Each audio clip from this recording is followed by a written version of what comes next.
సొసగి సుఖ శాంతులు కూర్చుని షిరిడి సాయి కథ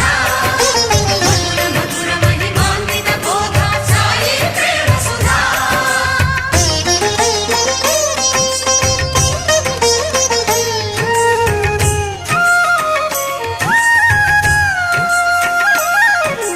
ఖురాను బైబిల్ గీత ఒకటని కులమత భేదం వద్దనే గాలి వాననొక క్షణమున ఆపే